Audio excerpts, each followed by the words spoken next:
Ok. Uh, Bom dia. Hoje a aula vai ser sobre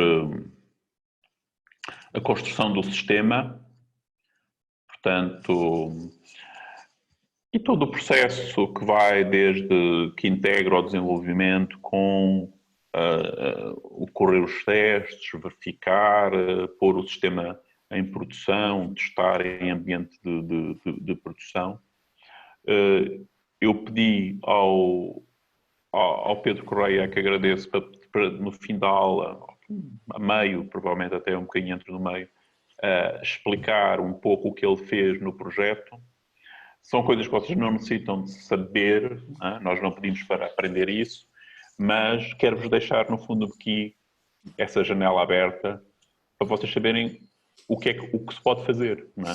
E, acima de tudo, para perceberem um salto gigantesco que aconteceu de há uns anos esta parte, que é a completa virtualização deste processo, o que faz que antigamente havia muito hardware por aqui e hoje em dia esse hardware está tudo representado por máquinas virtuais, por contentores Docker, que simulam tudo isso e, portanto, permite que hoje em dia a gente ponha aplicações em produção e escalemos em várias máquinas uma aplicação apenas por software, né?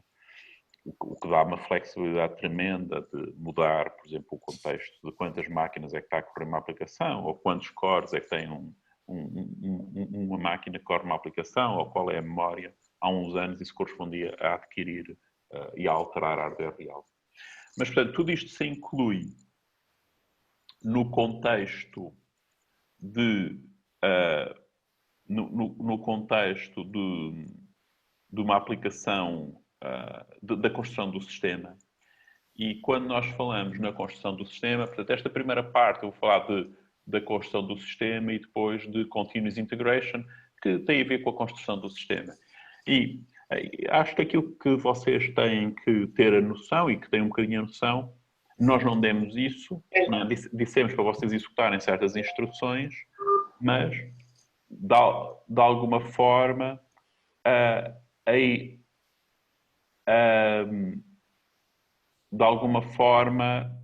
a construção do sistema é um processo muito repetitivo.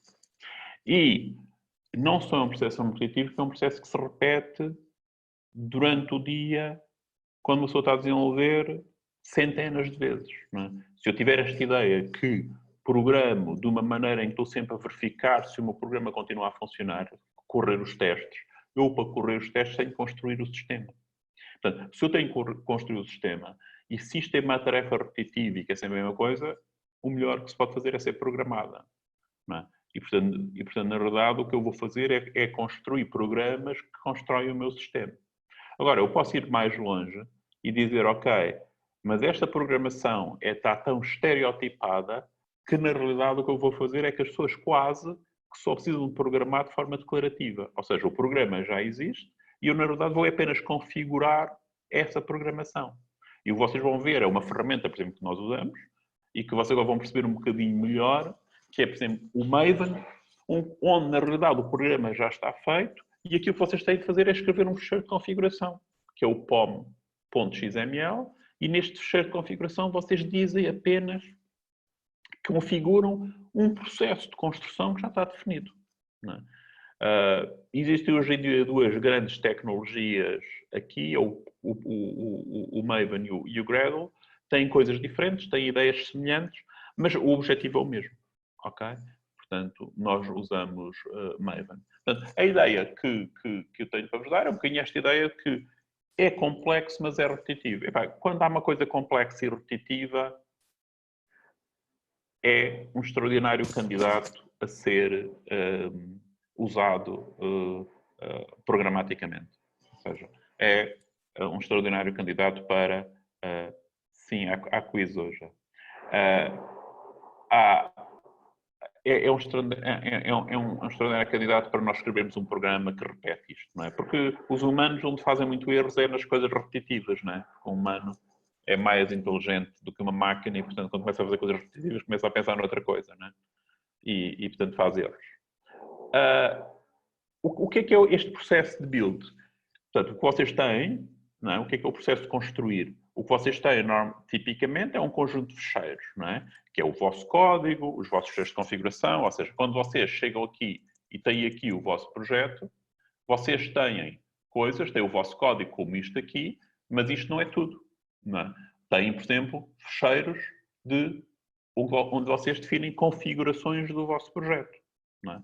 Portanto, ou seja, podem ter fecheiros de dados, onde vocês, por exemplo, têm o quê?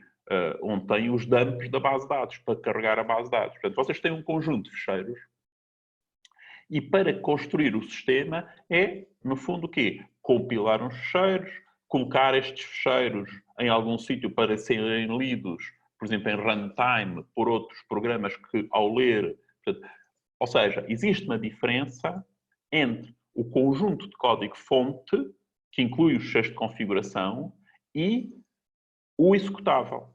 Portanto, o processo de, a partir deste conjunto de códigos-fonte, eu gerar um executável, okay? E que vai ser executado, não é? Pela máquina virtual Java, no nosso caso, é o processo de build, não é? E o que torna isto mais interessante ou mais desafiante é que eu quero ter vários processos de build. Ou seja, eu quero pegar nestes fecheiros e poder construir coisas diferentes conforme o que eu estou a fazer. Por exemplo, vocês fazem vários processos de build. Tipicamente, fazem dois. Fazem um em que correm os testes, e portanto vocês fazem MVN clean test, ok? E correm os testes. Mas também tem um outro processo de build em que vocês lançam o servidor efetivamente. E aí até fazem várias coisas. Fazem MVN Spring Boot 2.run, mas depois também têm de fazer npm start para lançar o cliente. Portanto, são processos de build semelhantes, ok? Mais ou menos semelhantes. Há uma coisa aqui que é interessante, é que vocês querem até fazer mais, porque vocês, por vezes, fazem MVN test, mas só querem correr um particular teste. Então, põe menos D, teste igual a, e põe sempre o nome da classe. Ou seja, já estão a correr um processo de build diferente. Okay? Provavelmente já não vão compilar todos os fecheiros de todas as classes. Okay? Só vão compilar, ou seja, compilam todo o código, mas, por exemplo, a nível de teste, já não vão compilar todas as classes de teste. Só precisam de compilar algumas. Portanto, isto para vos dar a ideia que há aqui vários processos. E nós temos mais processos do que vocês. O que o Pedro faz é também o quê? É também chega e tem um processo em que constrói o sistema, não para correr localmente, mas para correr no servidor onde vocês respondem ao quiz. Agora, a ideia é, como é que eu posso ter isto com todas estas variações e não ter trabalho redundante? Não, no fundo é isso que eu pretendo, ou seja, que na realidade isto seja o máximo que eu tenha no fundo variações na forma de construir o meu sistema da forma mais otimizada possível e com menos redundância possível. E portanto, isso consegue-se usando estas ferramentas que na realidade nos definem um processo de construção e onde eu posso customizar esse processo a meu gosto. E adaptando para cada caso, até permitindo várias variações. E o que eu vos vou falar agora é qual é que é o processo no caso do Maven e que tipos de variações é que eu consigo ter. Ou seja, os diferentes tipos de variações. Não é? Portanto, e na vossa vida, vocês, de engenheiros de software, vocês vão encontrar estas ferramentas e vão aprender a tirar partido destas ferramentas. Ok? E explorando as possibilidades de variação. Então, como é que isto é feito? Ok? Portanto, falei disto aqui, falei de coisas que eu faço. Uma coisa que vocês sabem, por exemplo, há muito tempo, é a possibilidade de ter a recompilação mínima, não é? Isso provavelmente vocês já, quando usaram outras coisas que não o Maven, já tinham, não é? Não sei se usaram o Want ou o Make, ok?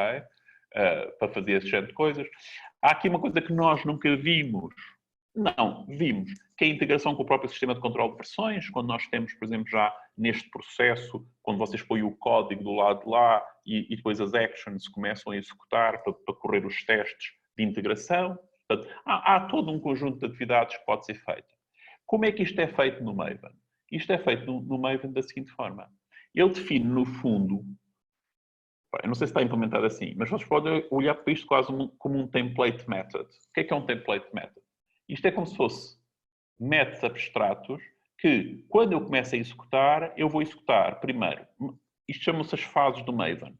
Isto é um ciclo de vida chamado por omissão, o default, o lifecycle default. E vocês passam a fase validate, onde o que é que fazem na fase validate? Vão verificar se as vossas próprias configurações estão ok, se não tem um erro a configuração. Depois inicializa, gera as sources, ali compila, ele segue sempre este caminho. Ok? No fim, a última fase é a fase em que vocês fazem deploy do código numa máquina para correr. Mas há fases intermédias, por exemplo, ali compilam, aqui compilam os testes, aqui correm os testes. Quando vocês dão uma instrução do género MVN test, vocês estão a dizer a ele, olha, executa até este ponto. E ele vai executar, vai passar por estas fases todas até este ponto. Ok? Certo? Eu posso, por exemplo, ignorar uma fase. Eu posso dizer MVN package, mas faço -d skip tests. Diz, não executes a fase de teste.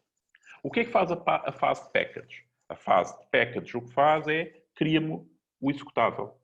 Okay? Por exemplo, um jar ou um or. Onde é que ele o guarda? Guarda num diretório que vocês têm aqui, que é ls, neste diretório target. ls target. Ok? Que é o diretório que se apaga quando vocês fazem clean. Ou seja, todos os executáveis, etc., portanto, ls target / classes, estão aqui. Ok? Estão a ver ali aquele /pt. Ok? Quiz. Vocês têm aqui os pontos de classe. Ou seja, que são gerados. Portanto, o package vai até aí. O install pega, em vez de o colocar só no package, no vosso diretório local, põe num diretório que vocês têm que se chama ls til /.m2. Ok? E aqui estão todas as vossas bibliotecas. Ou seja, é o caso em que vocês estão a querer pôr o vosso código como se fosse uma biblioteca disponível por outras bibliotecas, por outros códigos. Ok? E depois temos o deploy, que é o... Portanto, e a ideia é, isto não faz nada. Isto é apenas o caminho. Isto é o vosso template method. Ele executa sempre isto. Como é que ele agora configura isto? A forma como vocês configuram isto é com plugins. Vocês definem plugins e estes plugins definem, no fundo o plugin do Jacoco. Define que diz, nesta fase gera não sei o quê, nesta fase faz isto, nesta fase faz isto. Vocês ao usar esse plugin, o que estou a dizer é, se o plugin lá estiver, quando vocês vão até este ponto, ele executa todos os goals, todas as tarefas, portanto, que é um goal, um Maven goal, todos os goals que estão especificados nos plugins para até aquela fase. Onde é que está isso especificado? No vosso código, quando tem aqui, vocês têm aqui especificados os plugins. Ok? Por exemplo, um plugin que está aqui é o plugin do Spring Boot. Este plugin, se vocês quiserem ler acerca deste plugin, fazem um search e vão encontrar uma página em que está explicado todos os goals deste plugin, em que fase é que acontece. Qual é que é a vantagem disto? Imaginem que vocês tornam o Quiz Tutor numa aplicação que muita gente quer usar. Vocês podem meio vinificar o Quiz Tutor. Definem um plugin para ele, que qualquer pessoa que queira usar o Quiz Tutor, basicamente o que faz é, imagina que agora aquilo funcionava como uma biblioteca ou de alguma forma. Usa esse plugin. Diga?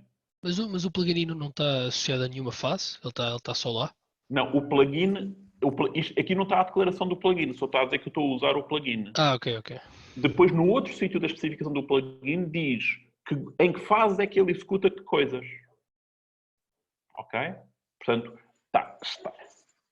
Se vocês procurarem aqui Spring Boot Maven Plugin,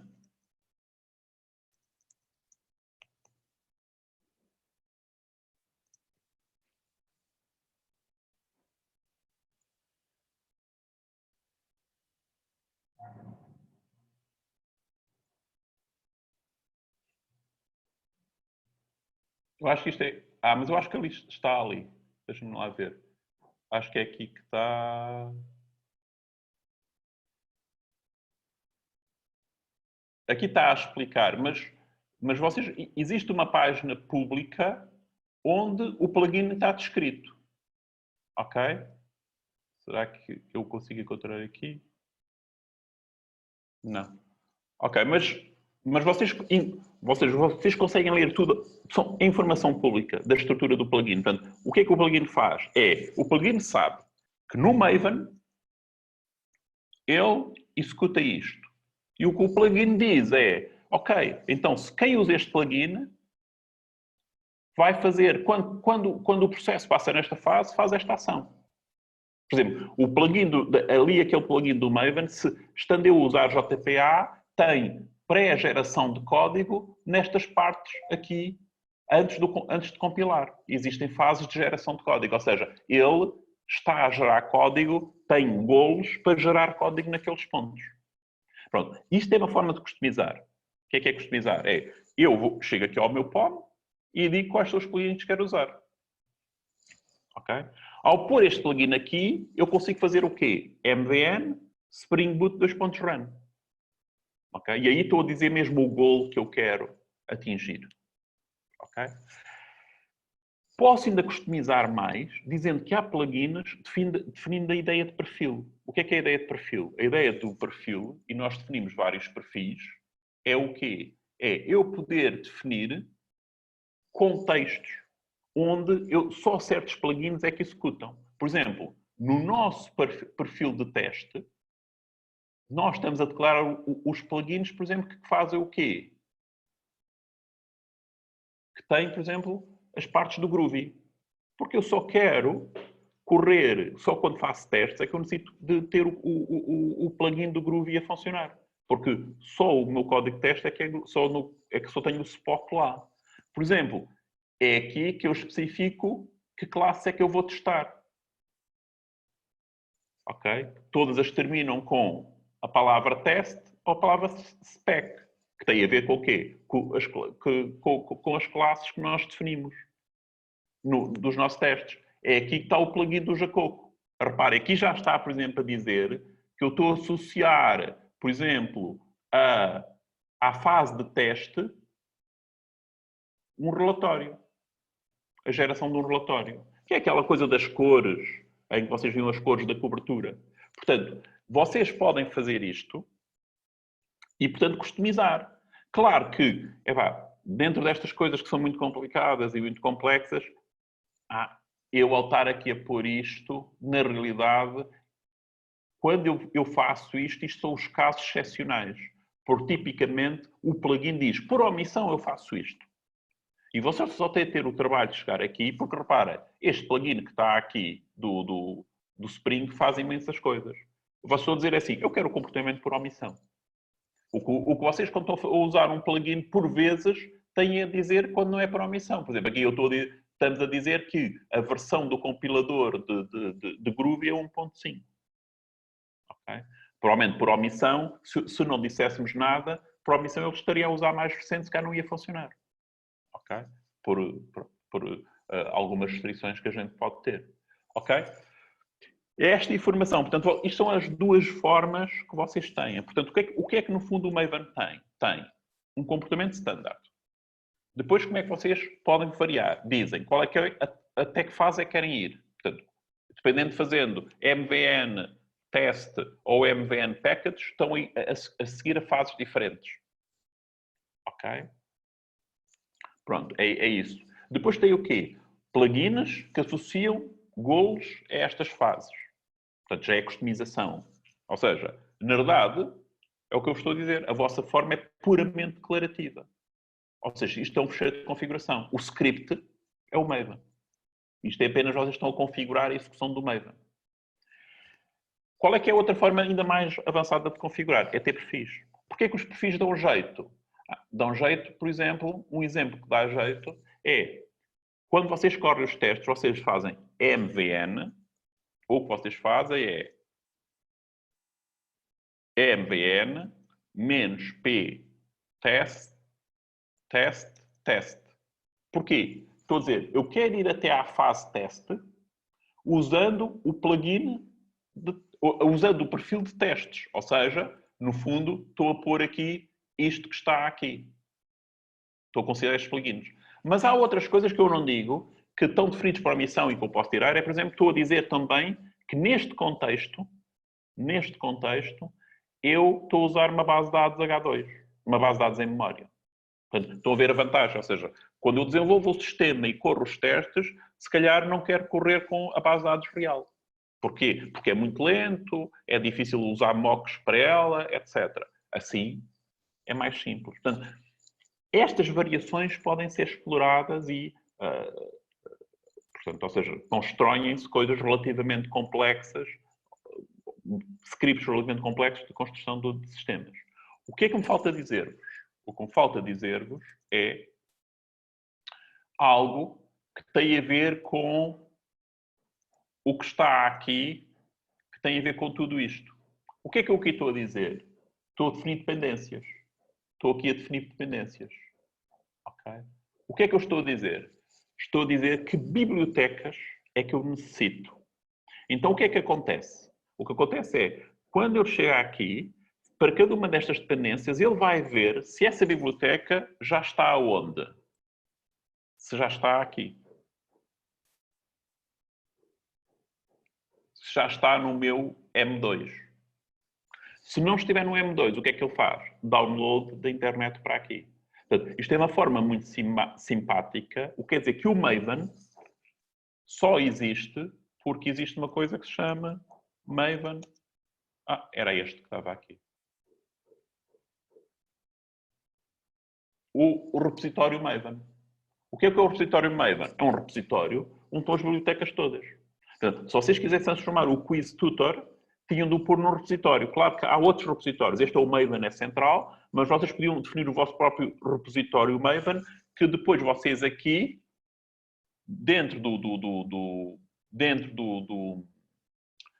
diziam onde é que, a que repositórios é que vocês vão. Por exemplo, reparem, a biblioteca onde está o código de login ao Phoenix também é feita download.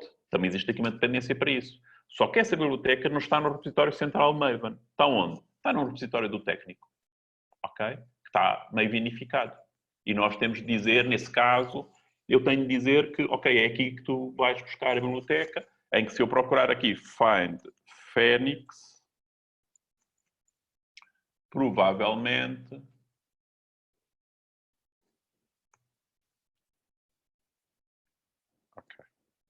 find Phoenix, provavelmente, há aqui 16 referências, vocês vão encontrar, olhem ali, o sítio onde ele vai buscar estas, portanto, ele depois o que é que faz o Maven? Primeiro vai seguir esta ordem de procura nos repositórios e o primeiro sítio onde encontrar a biblioteca nesse repositório vai lá encontrar. E vocês podem dizer qual é a versão com que estão a trabalhar. Portanto, isto permite-vos ter várias, usar qualquer versão. Se vocês vierem aqui, vocês veem que este Kubernetes Client, não é, tem estas versões todas. Ok? Se vocês clicarem ali, encontram inclusivamente o quê? Inclusivamente a dependência para incluir no vosso código. Ok? Se vocês não disserem qual é que é a dependência, qual é que é a versão, reparem, para algumas a gente diz qual é a versão, outras não dizemos. Bom, se vocês não disserem, ele vai buscar a mais recente. Ok? Portanto, tipicamente, é mais ou menos, é isto. Né? A forma como funciona o Maven. Pronto. E agora, a última coisa para dizer acerca disto é o Maven tem 3 ciclos de vida. Tem o default, que é este que está aqui, e que no fundo é aquele que constrói, e tem outros 2. Tem um ciclo de vida clean, que o que é que faz? Limpa ls target, limpa este diretório. Portanto, eu tenho aqui o ls, tenho ali o target. Se eu fizer mvn clean, ele vai limpar o target. O que é o target? É onde eu tinha as coisas todas geradas. No fundo, o quê? Pronto, agora ele vai ter de regerar tudo. Portanto, se eu agora fizer ls, o target já cá não está. Ok? Portanto, ele gera de novo. Há aqui uma coisa que pode ser confuso, mas não é nada confuso. É só alertar-vos que o ciclo de vida chama-se clean e uma das suas fases chama-se clean. Ok? Portanto, a gente quando está a fazer MVN clean... e outra coisa, eu posso fazer MVN clean menos P-test. Estou, na verdade, a executar numa instrução, estou a dizer para fazer 2 ciclos de vida. Não é? Fazer o ciclo de vida do life cycle do default, com o test, e o do clean, com o target clean. Há um outro life cycle que nós nunca usamos, que é para gerar documentação, gerar um site com a documentação. E, portanto, permite gerar o site com a documentação. Portanto, isto depois, claro, usando o quê? É preciso usar os plugins que depois geram essa documentação. Portanto, se vocês tiverem plugins para gerar documentação, é isso. Eu não percebi se o Maven Clean estava associado à fase ou ao life cycle. O life cycle clean tem uma fase clean. Portanto, isto é um certo, life cycle mas eu quando escrevo Maven Clean, o que é que ele faz? Está a dizer para executar a fase clean e executar até à fase clean do ciclo de vida clean. Okay. Ou seja, quando faz isto, MVN clean menos P test, está a dar uma instrução ao Maven para executar 2 ciclos de vida. Aquele primeiro executa primeiro o ciclo de vida clean até à fase clean e depois o ciclo de vida de default até à fase test. Ok. Portanto, está a fazer isso dessa forma. Portanto, isto até de certa forma é mais interessante dar-vos no fim, porque vocês agora podem, no fundo, perceber o que é que aqui acontece e explorar isto mais. O que é que eu tenho aqui a acrescentar a isto? O que eu tenho a acrescentar a isto é como é que isto agora se mexe no geral, que é a ideia de continuous integration. Ou seja, o que é que nós estamos a fazer? O que nós estamos a fazer? Estamos a desenvolver código e estamos a gerar o executável. Então, existe alguma da revolução dos últimos anos é que este processo de ter o código, gerar o executável, pôr em produção, está-se a transformar num ciclo muito pequenino. E está-se a transformar num ciclo muito pequenino também devido a nós termos servidores virtualizados, como o Pedro vos vai mostrar, e também temos o quê? Scripts de build que permitem fazer isto tudo automaticamente. E, portanto, que eu só dou uma instrução e faço tudo automaticamente. Há uns anos eu tinha de mandar o código para um System Administrator, o System Administrator é que tratava das máquinas, etc. Hoje em dia tudo isto está virtualizado e, portanto, estando virtualizado, qual é o impacto que isto tem em engenharia de software? O impacto que isto tem em engenharia de software é que eu tenho ciclos de feedback ainda mais rápidos. Entre quê? Fazer código, testar o código, comparar o código com o dos meus colegas, pôr o código em produção. E, portanto, estamos a reduzir este ciclo de uma forma extraordinária que altera a maneira de fazer software, como eu já vos falei noutras ocasiões. Professor, sim. Queria só voltar ao life cycle que estava a mostrar anteriormente, que eu não percebi uma parte. Aquele que tinha tanto o clean como o teste. Aquele que escreveu no terminal. Diga? Nós, quando corremos o Maven clean, estamos a dizer-lhe para executar... até à fase clean do ciclo de vida clean. Mas como a cair, estamos a dizer que é do ciclo de vida clean. Porque ele sabe que este nome é único. Ok. Então o teste sabe que só está no default? Sim, sim. Como isto está completamente pré-definido, não há colisão entre nenhum dos nomes dos ciclos de vida. Ok. Então ele sabe onde vai buscar. Ou seja, isto nunca pode ser codificado. Isto é assim do princípio ao fim. Isto é Maven. Então qualquer outro life cycle vai ter sempre fases que nunca colidem com outras. Só há 3 life cycles, não há mais. Ok. Só estes 3, eu customizo em cima dos life cycles. Isto é como se fosse um template method. Ok, obrigado. Ok? O que é que agora tenho? Tenho estas integrações e então o que agora se faz e que começa a ser relevante é como é que eu agora trabalho neste contexto. E, portanto, como trabalho neste contexto, tipicamente é uma coisa que vocês já sentiram, que é, eu começo a ter um problema que é, cada vez tenho mais código de testes. Como cada vez tenho mais código de testes, o que eu quis foi reduzir o tempo de build. Só que agora começo a poder ter sistemas em que os testes demoram um dia a executar, ou demoram 3 horas a executar. Então, o que é que eu agora tenho de fazer? Para continuar a ter ciclos de vida rápidos, eu tenho de conseguir, no fundo, decidir qual é que é a granularidade com que eu vou testar conforme o que estou a fazer. Então, o que eu quero fazer é, se eu sigo aquela filosofia de codifico ao fim de 5 minutos corro testes, quer dizer que eu só vou poder dar 30 segundos para isso, não é? Porque se eu levo 5 minutos a codificar e depois preciso de 5 minutos para testar, então isso não tem rendimento. Então quer dizer que eu tenho de escolher um conjunto de testes que em 30 segundos executam para testar mais ou menos o que eu tenho. E depois, se calhar, antes de fazer push do código, aí se calhar já não importa correr 5 minutos de teste. Mas 5 minutos de teste não é o mesmo que correr o quê? Correr 1 hora de testes, que é que testar todo o código. Então existe, depois se calhar o quê? Um build server. E o que é um build server? É, eu mando isto para esse servidor e agora ele corre muito mais testes. Depende do projeto. Se os testes correrem todos numa hora, posso correr todos. Mas no Windows eles levam uma semana a compilar e a testar tudo. Então o que é que eles têm de fazer? Este build server se calhar corre uma outra porção de testes maior, 1 hora, 2 horas, que garante um outro nível de qualidade. E eu posso chegar ao ponto em que só aceito se os testes passarem. É o que vocês fizeram com os pull requests. Ou seja, quando nós fazíamos um pull request, ele corria os testes e vocês só aceitavam se passavam esses testes. Agora, imaginem num projeto grande, no vosso caso está a correr todos.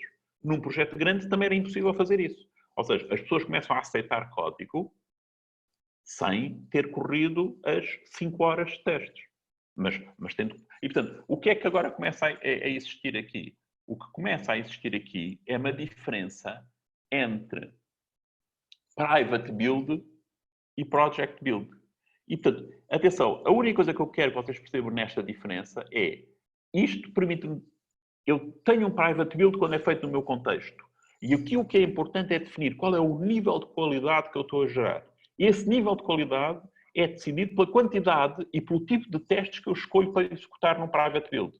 A diferença entre um private build e um project build é private build é de menor duração, project build de maior. Mas eu posso ter vários tipos de private build. Posso ter o de 30 segundos e posso ter outro private build de 5 minutos ou 10 minutos antes de eu fazer push. Ok? Portanto, cada projeto, em função da dimensão do projeto, define o que são os seus private builds, os seus project builds e pode ter muitos tipos de project build. Ok? E, portanto, vocês podem ter, nesta filosofia de continuous integration, que estão sempre, no fundo, o código que está na mainline é o mais fresco possível, não é? Ou o mais recente possível. Isto é agora uma decisão da equipa relativamente à granularidade e o tempo que estes testes demoram. Ok? E, portanto, é dessa forma que funciona. Só agora muito rápido, para terminar, antes do Pedro entrar. Eu falo-vos aqui de umas build patterns. Este livro é muito engraçado, é muito antigo, mas continua aqui a bater no ponto, nas coisas importantes, de tal forma que para a semana vamos ver um conjunto de padrões do Martin Fowler sobre isto, e eu comecei a ler aquilo e não me parece ter nada que não esteja de conceitos fortes aqui. Portanto, este livro, o Steve Berzak foi um indivíduo que, na altura, de facto, fez isto bem e acho que vale a pena manter a referência a este livro. E, portanto, qual é que é aqui a ideia? A ideia que eu quero só mostrar, ele descreve, no fundo, um conjunto de comportamentos aqui, padrões que eu devo seguir. Não tem nada de especial. A primeira ideia do padrão mainline é dizer que o código está todo, ou seja, existe uma linha de código. E aqui a linha de código é equivalente a branch. Existe uma linha de código que é a linha de código de referência. Ou seja, que é o sítio onde diz assim, se eu quero saber qual é o código do projeto, onde é que está? É só uma. E no nosso caso era develop.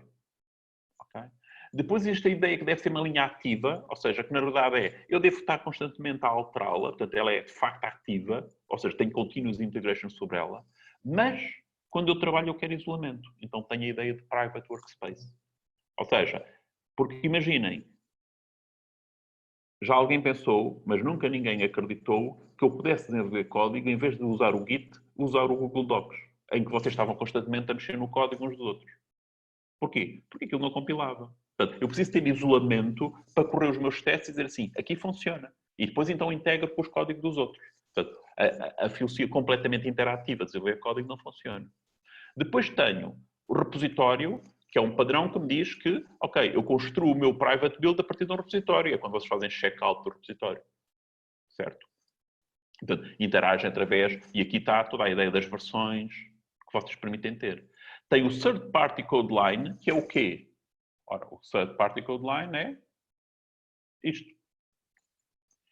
Que, na realidade, há uns anos atrás, tinham sido vocês a guardar as sources, as bibliotecas e as versões das bibliotecas, agora não. Portanto, já não precisam ter uma linha de código para guardar isso. Estão aonde? Estão no repositório do Phoenix, estão no repositório do Maven. Portanto, isto hoje em dia está simplificado. E depois tem esta ideia que constroem, em que têm teste de unidade aos vossos módulos. Okay? No fundo é, estou a implementar este módulo, corro teste de unidade. Tenho regression tests. O que é regression tests? É, ok, são testes que me verificam, será que eu corrompi o que já estava a funcionar, que é correr os outros testes.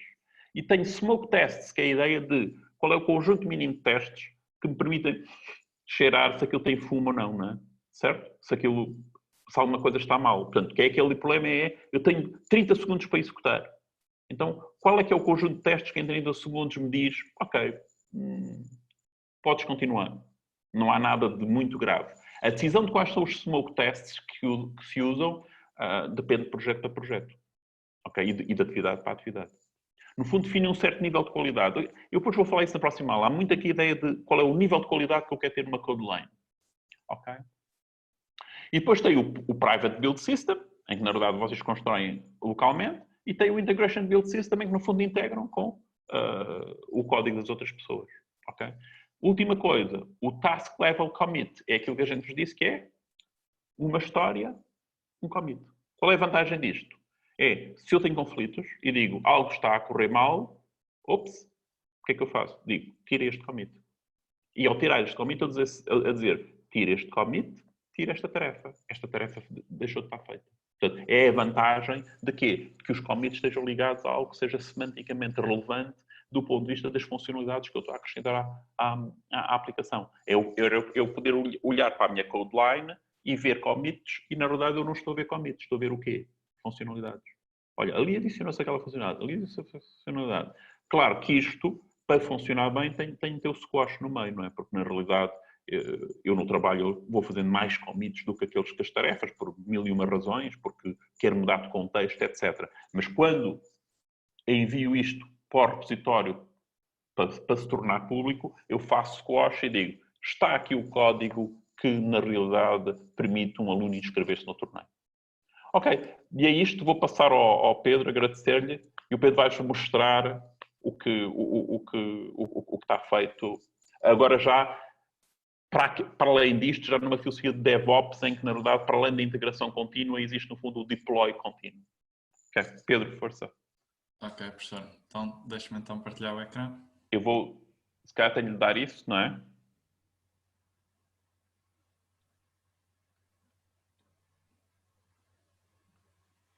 E agora... Okay. Já está, para si? Aí está.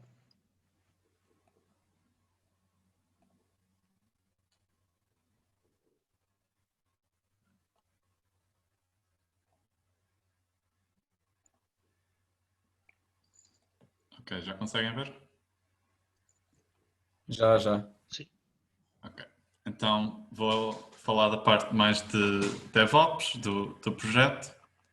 Portanto, alguns de vocês já trabalharam um bocadinho nos fecheiros do GitHub Actions. Existem vários serviços que fazem a parte da build a partir do código que está no repositório. O Travis, o Circle.io.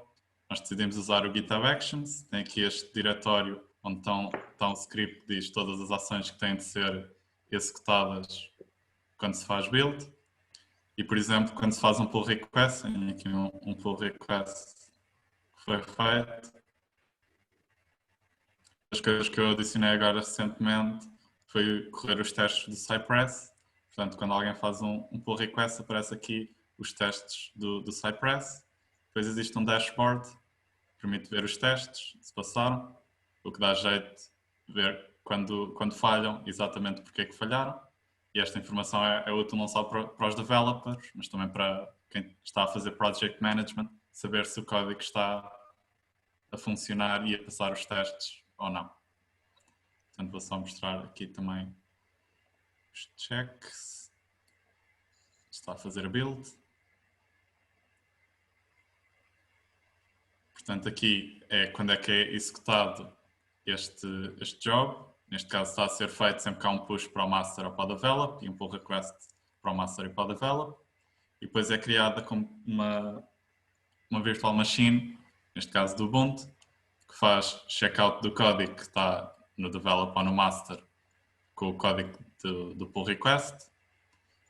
E estão aqui as ações que estão a ser feitas. Portanto, é feito setup do Java, cache das dependências do Maven, depois estão a ser corridos os testes de Spock, isto era o que vocês viam se passava ou não, exatamente com o mesmo script que vocês usam para correr. É registada a code coverage, também existe um dashboard que permite ver a code coverage atual do código e as diferenças deste pull request. E a parte que eu adicionei agora foi para correr o Cypress, portanto corre o servidor, o Spring, está a correr com o perfil de teste, porque eu quero usar a base de dados em memória, não quero estar aqui a configurar a base de dados, portanto, e fica a correr em background, e depois corre o servidor do front-end com os testes. E por fim, essa informação é registada naquele dashboard do Cypress, por isso estamos a usar os secrets, que é aqui que identifica qual é que é o dashboard, aqui está nos settings, é possível lá adicionar secrets que são necessários para quando é corrido este job ser inserida a informação. Depois eu poderia adicionar outros jobs que estão corridos em paralelo. Dentro de cada job estas ações são todas corridas sequencialmente e depois aqui é possível ver se passaram todas e quando uma delas falha, ver porque é que falhou. Por exemplo, se falhar um teste de Spock, é possível ver qual é que foi o teste que falhou. Pronto, depois além de ter este elemento de continuous integration, portanto de estar sempre a colocar código no repositório e sempre a correr os testes, existe a parte de colocar o código em produção. Para isso eu estou a usar o Docker, portanto, vou dar aqui um exemplo do backend, por exemplo. Portanto, quando vocês correm o Spring do vosso lado, localmente, apenas fazem Maven clean Spring Boot run e ele corre. Quando eu quero colocar em produção, eu vou fazer uma imagem de Docker e vou colocar lá o jar do Java. Portanto, para criar a imagem Docker é preciso um Dockerfile.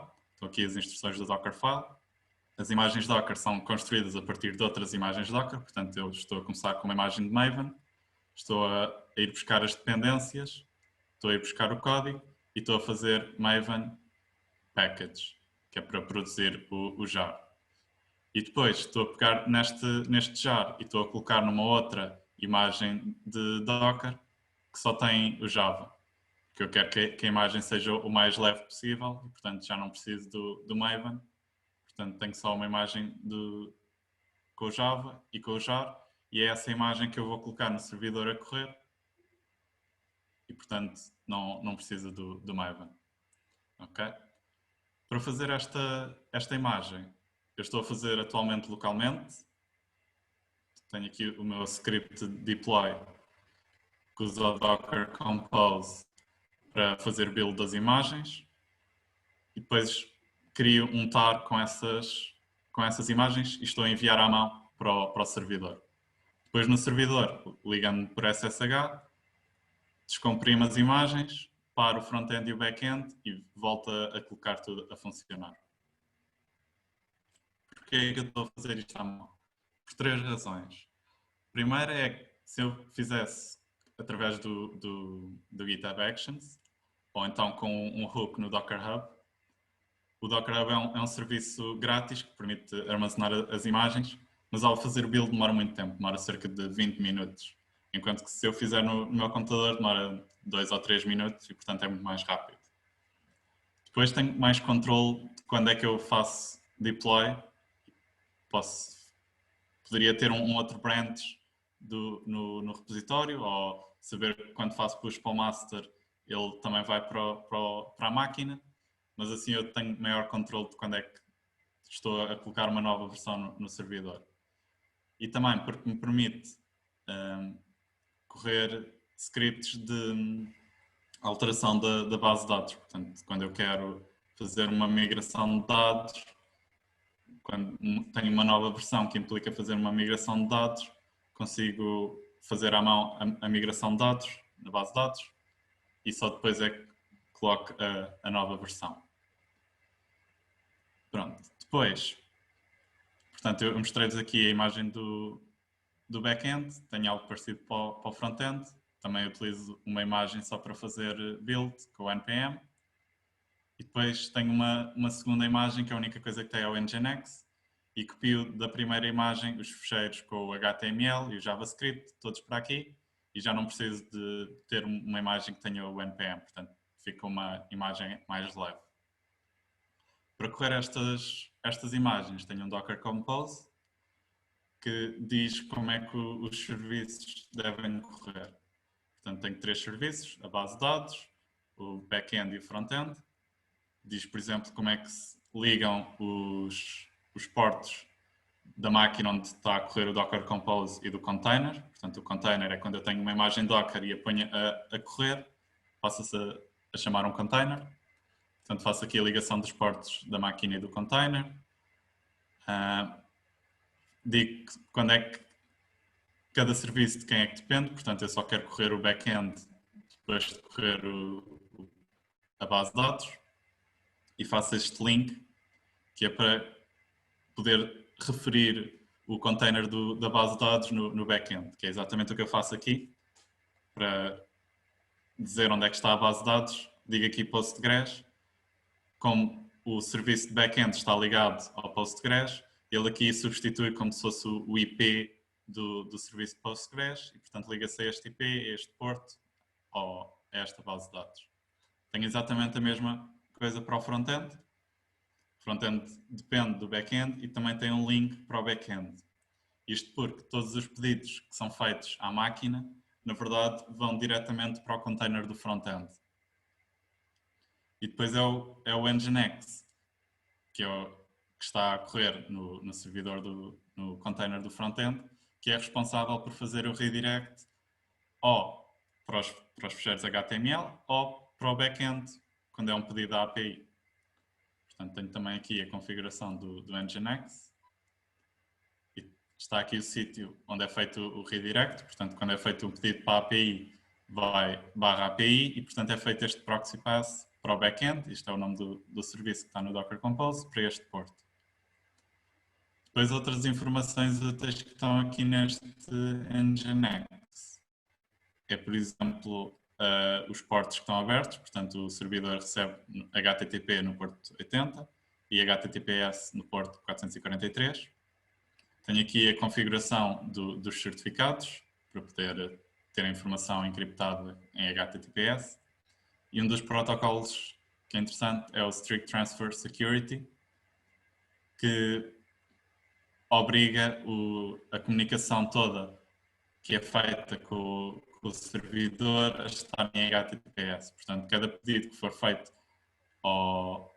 em HTTP, ao porto 80, imediatamente recebe uma resposta a dizer que não pode utilizar HTTP e que tem de voltar a fazer o pedido em HTTPS.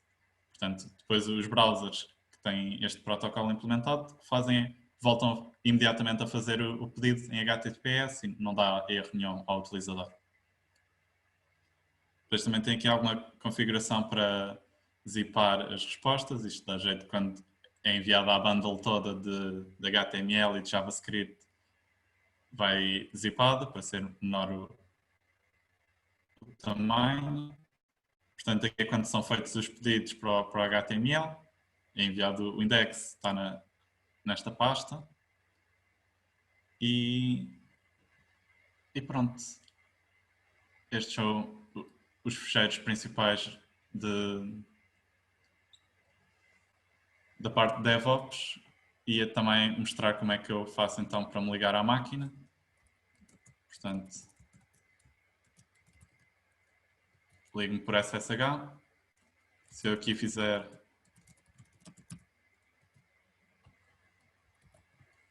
sudo docker ps, dá para ver quais é que são os containers que estão a correr. Portanto, neste momento tenho os 3 containers, front-end, back-end, Postgres. Dá para ver aqui os ports a serem redirecionados. Portanto, este é o porto 80 da máquina, é redirecionado para o porto 80 do container. E além de ver os containers, é possível entrar dentro dos containers. Portanto, eu agora liguei-me à máquina, estou dentro da máquina, que é uma VM, e os containers são por si VMs que é possível entrar dentro deles. Isso é feito com o exec. Portanto, eu aqui estou a querer executar um comando dentro do container e estou a ir buscar o ID do container da base de dados, estou a executar o comando /bin/sh e agora eu consigo entrar dentro da máquina. Portanto, se eu fizer ls, estou dentro do container que está dentro da VM da máquina. Isto não é muito útil, o que normalmente é mais útil é para fazer queries.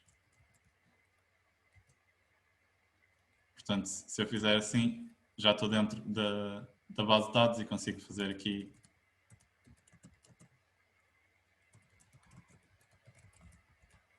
ver os tópicos que estão neste momento na base de dados.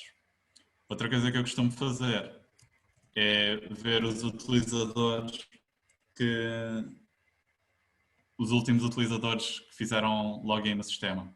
Isto porque sempre que eu faço um novo deploy, a forma como nós temos as chaves para gerar os JSON Web Tokens são gerados sempre que o servidor é corrido da primeira vez. Isto por uma questão de segurança, o que faz com que sempre que eu faço um deploy, não sei se já vos aconteceu, isso faz com que todos os tokens que os clientes tenham fiquem inválidos. Portanto, eu normalmente vejo se há utilizadores a utilizarem o sistema e, a não ser que esteja alguém a utilizar, só depois disso é que faço deploy. Portanto, é mais uma outra razão para eu não ter o deploy totalmente automatizado. Portanto, saí da base de dados, saí da máquina. Depois tenho também para vos mostrar aqui a interface da DSI. Portanto, esta máquina está a correr na DSI e alguns de vocês vão ter de fazer o deploy. Podem utilizar a AWS ou a Azure, vão ter uma interface provavelmente mais complexa que esta, mas que tem algumas das mesmas operações. Portanto, aqui dá para ver que eu estou a usar uma única máquina com 4 cores, 16 GB de RAM. E depois o que vocês vão querer fazer é ver as instâncias. Portanto, eu neste momento só tenho uma instância. Vão querer associar um floating IP. Portanto, a máquina ao ser criada vai ter o IP da rede local e vocês querem um IP que se consigam ligar a partir de qualquer sítio, de qualquer rede. E depois, normalmente, o que se faz é utiliza-se este IP num servidor DNS. Portanto, compram um domínio e depois associam esse domínio a este IP no servidor DNS e, portanto, conseguem chegar à máquina. Outra coisa útil nestas interfaces é para dizer que portos é que a máquina está a ouvir. Portanto, por default vão ter sempre o SSH para se conseguir ligar à máquina, o porto 80 para se conseguir ligar por HTTP.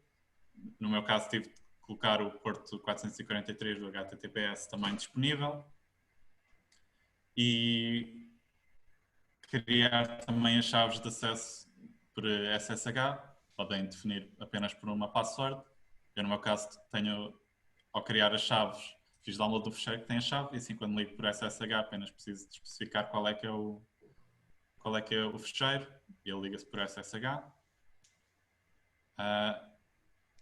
Definir também os volumes, que é os discos, onde é que a informação é armazenada. Neste momento tenho um disco de 300 GB, está associado àquela instância.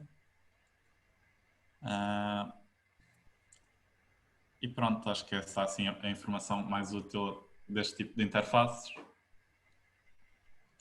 Não sei se alguém tem alguma questão.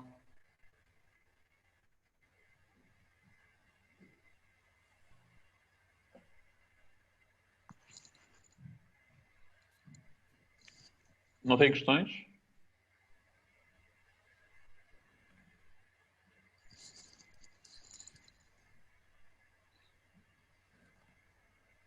Estava à espera de mais perguntas. Foi demasiado. É? Foi demasiada informação. Vocês têm noção de que à frente de tudo isto é um Nginx, não é? Portanto, vocês quando fazem MVN Clean Spring Boot Test ou Spring Boot 2.run, vocês na verdade estão a correr isto dentro de um container que é o Jetty, que vem que vem embebido no Spring. Mas vocês, por exemplo, outro que se pode, portanto, ou seja, vocês, o Tomcat é um outro, não é?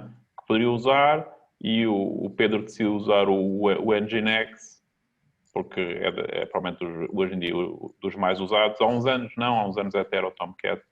Eu acho que o Tomcat da Apache continua a ser bastante utilizado. Bastante usado, o Nginx é mais moderno.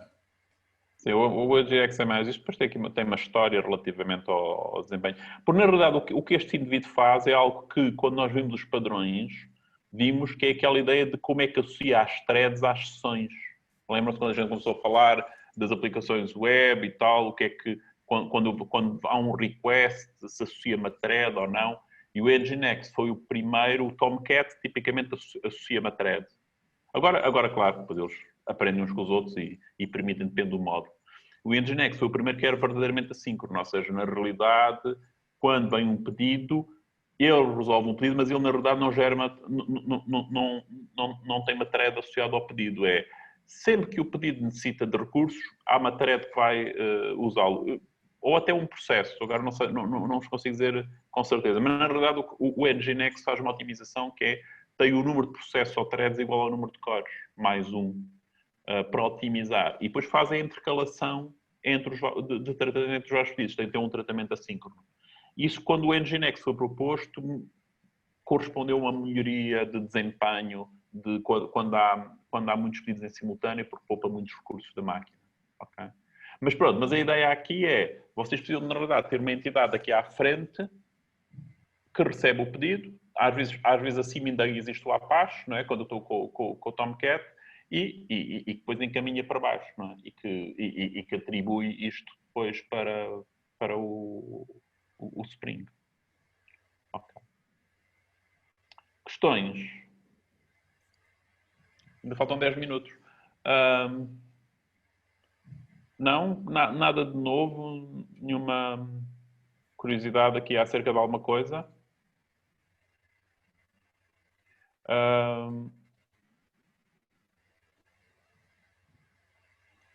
Não? Ok. Se calhar então vamos esperar pelo quiz. Eu vou parar aqui agradecer ao Pedro aqui o trabalho e esta apresentação. Eu acho que, como vos disse, isto é para vocês, eu acho que é muito importante, ou seja, é claro que agora têm ali de aprender algumas coisas, não é? Mas é passar-vos a mensagem que, eu acho que esta é a grande mensagem aqui, que é estas coisas ao se terem virtualizado, hoje em dia qualquer um de vocês, com um bocadinho de esforço, faz uma coisa destas, não é? Atenção que isto funciona tudo bem, um bocadinho de esforço, porque estas coisas depois quando não batem certo, passam-se ali umas horas ou uns dias a afinar tudo isto, mas é afinar estes scripts, uma vez que estão afinados, isto funciona e, claro, também é evidente que vocês, ao tentarem fazer isto numa fase de aprendizagem, demora mais tempo. No nosso caso, isto já está feito. Portanto, para as pessoas que necessitam, querem fazer agora, podem partir daqui, isto está estável e apenas adaptar para fazer deploy no tipo de máquinas. Portanto, isso é a primeira mensagem desta parte da aula, não é? E a segunda era aquela que eu vos tinha dito, que é que efetivamente a forma como se desenvolve software muda também por causa disto, não é? Ou seja, eu falei-vos, por exemplo, em coisas de testes A e B, não é? Portanto, nós não estamos, no fundo, a fazer deploy automático nas máquinas, porque é uma coisa complicada, é perigoso, etc. E especialmente quando eu tenho de correr scripts, e não temos grande vantagem nisso. Mas empresas que têm milhares de servidores a correr o código, a única oportunidade que eles têm é, de facto, de fazer isto. E como é que eles fazem? Automaticamente vocês têm, por exemplo, se eu tiver milhares de servidores, eles à frente de servidores têm umas máquinas que são os load balancers, onde vêm os pedidos. E o que eles fazem é, tipicamente, dizem, ok, vou fazer um upgrade do software nesta máquina. Dizem ao load balancer para não encaminhar pedidos para aqui. Só encaminha para os outros. E altera o software aqui, faz deploy aqui. E depois vai fazendo de forma faseada, vai alterando isto. Isto é relativamente complicado se vocês tiverem, por exemplo, modelos de dados. É aquele problema que eu já vos falei, que em alguns casos é mais fácil deitar o sistema abaixo do que fazer este upgrade não sei se o nome correto, mas acho que é upgrade in operation, não me caso assim, ok? Ou in execution. Mas, na realidade, em empresas que, na realidade, não têm modelos de dados complicados e é os tweets e os twitters e não sei quantos, eles conseguem fazer isto muito facilmente e conseguem fazer aquelas coisas que vos falei dos testes A e B, que é o quê? Tem as load balancers e eles conseguem instalar só para certas máquinas, ou seja, certas máquinas têm o novo código, outras máquinas continuam com o código antigo e depois conseguem dizer se veio aqui um pedido e este pedido é de uma pessoa do sexo masculino entre os 20 e os 30, vai para aquele servidor porque eles estão a fazer um teste se esta mudança de software, estão a avaliar se aquele tipo de utilizadores carrega mais links ou faz mais coisas. E, portanto, isto é tudo feito dinamicamente com estas ferramentas. Ou seja, é possível fazer tudo isto com essas ferramentas. E eles podem ter isto em operação 5 minutos, corre mal, desligam, deixam de mandar pedidos para este servidor, instalam a versão antiga do código, voltam pedidos para lá e, portanto, conseguem pôr um sistema em produção e retirar de produção para um número limitado de servidores em minutos, não é? E depois com os dashboards a verificar o que está a acontecer. Não é? E isto, como eu já vos disse, muda a maneira de fazer software. Porque há feedbacks extremamente rápidos, não é? Portanto, estes ciclos de feedback de operação são extremamente rápidos. E a boa mensagem que o Pedro aqui veio trazer é que isto está ao alcance de pessoas de informática, não é? Ou seja, está ao alcance dos engenheiros de software. Há uns anos este processo era o engenheiro de software via aqui num pedacinho. Depois existiam os System Administrators e mata de outra gente, não é? Hoje em dia os System Administrators são, na verdade, os indivíduos que preparam a infraestrutura, que preparam isto, não é? Para os engenheiros de software fazer o que antigamente os System Administrators fazem, não é? Portanto, o System Administrators são aqueles que estão lá mais abaixo a gerir estes servidores, estas máquinas e estas máquinas virtuais. Mas para vocês isto é programação. É programação e configuração. Portanto, ou seja, a parte de pôr um sistema em operação passou para o lado e isso definitivo, não é? Passou para o lado dos engenheiros de software. Antigamente não, antigamente vocês punham, depois era preciso comprar máquinas, depois era preciso enviar o código para o System Administrator, ele instalava, corria base de dados, etc., corria scripts, fazia tudo isso. Hoje em dia isto está completamente na vossa mão, o que dá um poder e, acima de tudo, o que vos permite ter feedback. Portanto, vocês controlam muito mais rapidamente o feedback. Portanto, não é necessário aprender isto, não é? É preciso aprender o que é Continuous Integration, etc., mas não esta tecnologia, não faz parte dos objetivos da cadeira, mas para aquelas pessoas interessadas, eu acho que é interessante vocês perceberem que é algo que está ao vosso alcance tendo interesse, vocês aprendem e começam a usar. Ok. Questões? Não? Ok, pronto. Então, até bom quiz. Ok? Vou aqui